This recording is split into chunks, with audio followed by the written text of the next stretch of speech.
All right, which teams could try to trade for Deebo Samuel? Why are we asking this question? This question would have been unthinkable. 2 weeks ago, a week ago. But it's a story now because Deebo Samuel says he wants to be traded from the San Francisco 49ers. In a since deleted tweet, Chris Sims, brother Sims, he has said, there are only a few people who know why I want to go. It's me, it's my agent, and it's somebody else with the 49ers. That's it. But then he deleted that tweet. So I got to ask you, one, why does he want to be traded? And two, would you trade him? Why? I don't know. I mean, I made calls last night. I've been trying to dig here to get to the bottom of this. Something I said to Florio on Pro Football Talk earlier today. The only thing I was led, but there's more to this that I just don't know yet, is I was kind of led to believe, I was led to believe that he didn't want to live in California anymore either. That was a real part of the equation.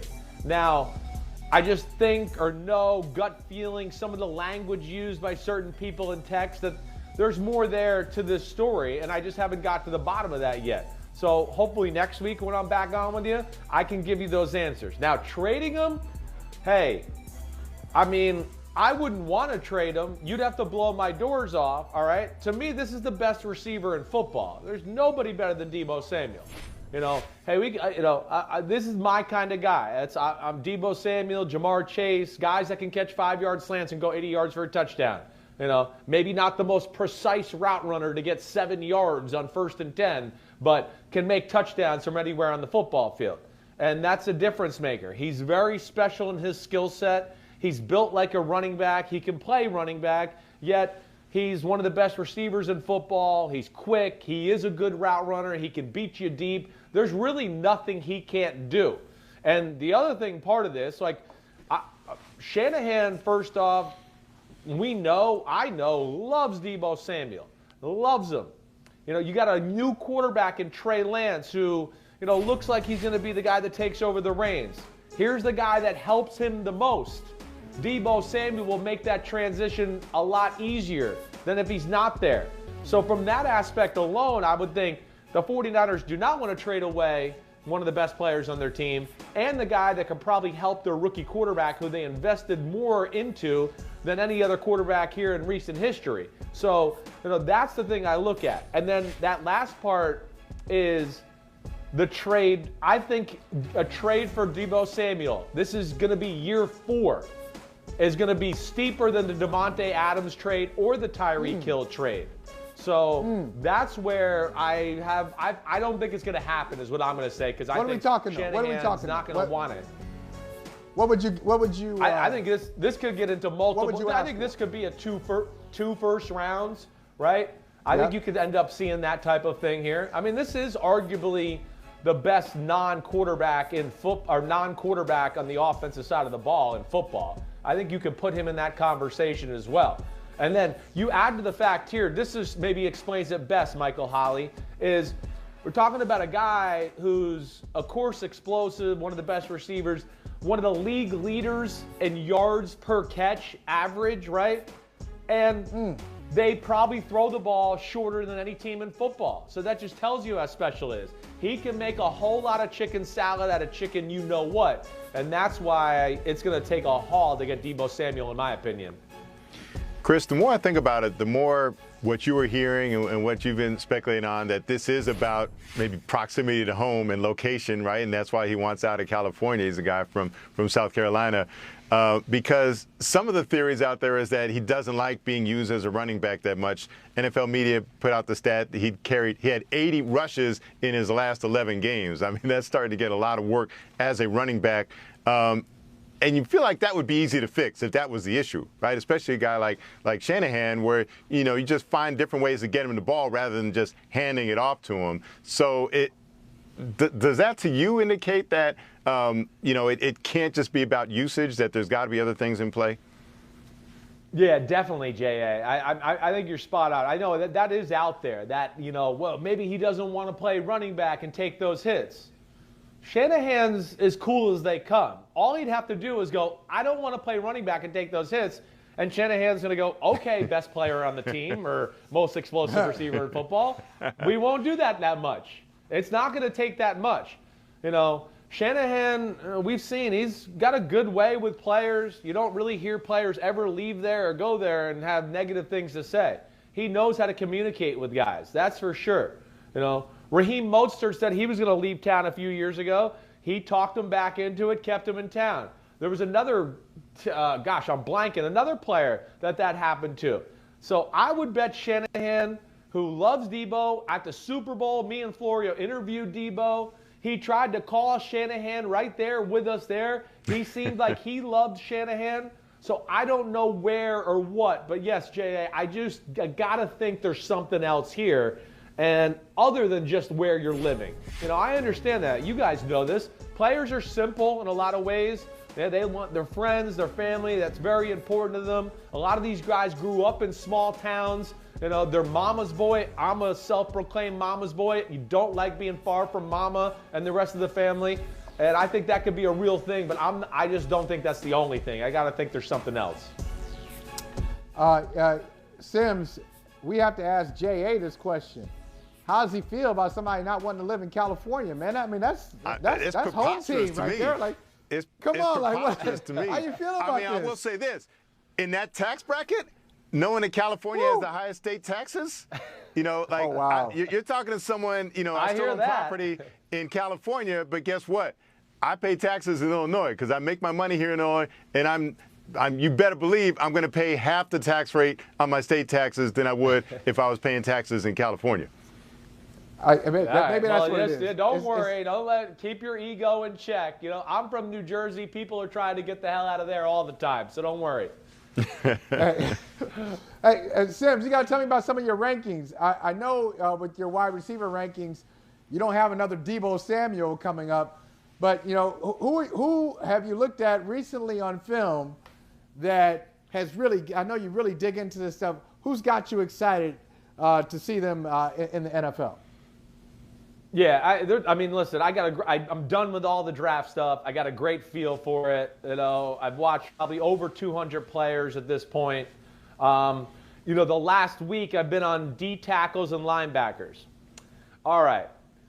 Holy crap, the Georgia D tackles. All right, they're the two best D tackles in the draft. That's for sure.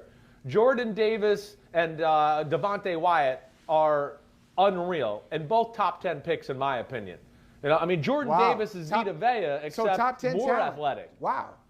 I think so. I don't understand why there's not more buzz about these guys being in that range, really. Again, if you tell me you can have Vita Vea in the top 10, I'd go, oh, yes, sir. Oh, wait, and he's faster and has more range than Vita Vea? Yes, sir, I'll take that. Oh, and then Devontae Wyatt, he's the best 3 technique. He's the best speed D tackle in the draft. His film to me was every bit as and better than Quinnen Williams, who came out of Alabama, was the number 3 pick in the draft a few years ago. So those two Georgia guys are unreal, and I don't think are getting valued high enough in my opinion. Also, I'll throw in another Georgia conversation here because I just think the guy deserves some love. You see Devontae Wyatt there, 6'3", 307 pounds, can really run. The other Georgia linebacker, okay? We all know about Nakobe Dean, right? Everybody talks about him. Quay Walker, 6'4", 241, is the best linebacker on the Georgia team, in my opinion. That to me is the second best LB in the draft. So, yes. Don't be shocked if you see his name called before Nakobe Dean. More teams are going to like I always blanket all these damn names, Quay Walker, than they are Nakobe Dean, who's going to be for a small, fast defense. So, those are things that have jumped out to me here as of late that are really impressive. We're not going to see a quarterback in the top 10, I don't think. I think you could see 8 first-round offensive linemen. You can ask me whatever you want about the draft right now. I feel pretty good, so go ahead. Let's do it. Well, Chris, I'm going to ask you sort of philosophical thing because you're raving about the Georgia guys. The last time we saw Georgia, they were dominating in the national championship game, and yet year after year, we see NFL personnel execs not go off what we all saw and think that, okay, combine results or interviews or pro day workouts or anything other than the results on the field, the performance on the field, it seems like that's the number one criteria for how they draft guys. Why? Help me understand, Chris. Why? Well, what is it that you want to know why? Just as far as what they see on the field? Why can't people see what you saw, which was that these guys dominated in the games when you watch the game tape? And why does that? You seem to doubt that people are going to view these draft selections the way that you do, right? And I'm just wondering why again and again do they get it so wrong? Well, again, it's not easy, and who's to say I'm going to be right all the way either? I'm wrong too sometimes. I am. There's no doubt. I'm right more than I'm wrong, and that's why I get paid a lot of money. That's the Come on now. Come on now. But there you go. Tell Go them. ahead. You know, I do think at times people don't look at the right things. You know, first off, way too many people in this side of the business are into production and stats. And I just want to go, such an overrated thing. It's just, don't go into that. Look at the player, look at what he's doing. What's his job he's being asked to do? Is he doing his job, and is he doing then some and even more? And that's what you got to look at. Like, let's take, for instance, Walker, right? The defensive end who's going to be the number 2 pick in the draft, maybe number 1, Trayvon Walker. I think it will go Aiden Hutchinson, then Trayvon Walker. Trayvon Walker, you know, why he was ranked so low by a lot of the so-called draft experts is because, you know, in my opinion, a lot of them don't understand what was being asked of him to do. He wasn't even being asked to play the right way for what he is. Maybe for Georgia, but not for what he is. And see, this is when the GMs and the NFL coaches get involved, started the draft process, and they go, wait, why do we have this guy 31st on the board? This is like the freakiest guy on the field. And they had him doing stuff that really didn't suit him. You know, a lot of the times he was head up on the tackle, like two-gapping him and just standing there and trying to read the play. Where, you know, you just go, wait, if you move him out and just let the rush the passer, he's going to ruin every tackle in football and just be an absolute beast. So you have to be able to decipher through things like that. And I think sometimes people don't do that, or they look at stats too much, and it's just a little overrated. You can have good stats and really not play that well. You know, sacks can fall in your lap, coverage sacks, all of that type of stuff. So you got to look a little deeper than that. All right, and last thing for you.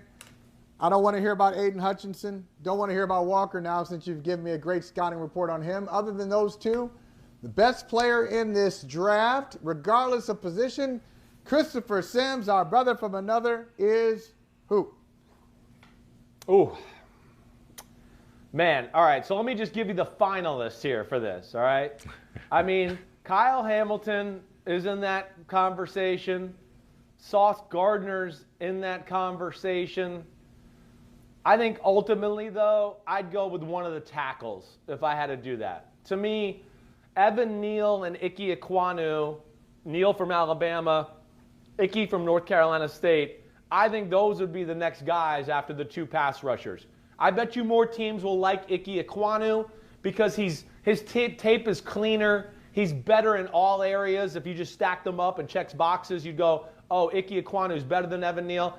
I make Evan Neal my number 1 tackle because I put a little bit more on pass protection, and he's the best pass protecting left tackle I've seen come out in the draft in a while. Nobody even gets close to an Alabama cornerback coming off that side. So, you know, he's a little less in the run game, but his pass protection is so freaking good that this is the NFL 2022. There's more importance to that. And I'm going to make him one. So I think one of those 2 guys would be the next guy up on the list, Holly. Chris Sims. Check him out on PFT. Check him out on the Unbuttoned podcast. And you got to know, Adonde, at the end, you got to put the fingers up. Peace out, Adonde. Deuces. Next time, I'm in the middle so we can be Oreo cookies. Okay? There you go. That's what All I right, want. we already did that. I'm in the middle. We got to mix it up. Sam sandwich. We got to mix it up sometime. Get some power in your own show, Holly. Get me there. I mean, damn. Tell the director, run the show. Hey, listen, this could be misinterpreted. This could be misinterpreted, but I don't want Oreos every day. Every now and then. Every now and then. You're right. They're a little sweet. I hear you. Leave that alone. Hey, thanks for watching Brother from Another on YouTube. Make sure you hit subscribe before you leave, and be sure to watch us 3 to 5 p.m. Eastern Time on Peacock. Appreciate you.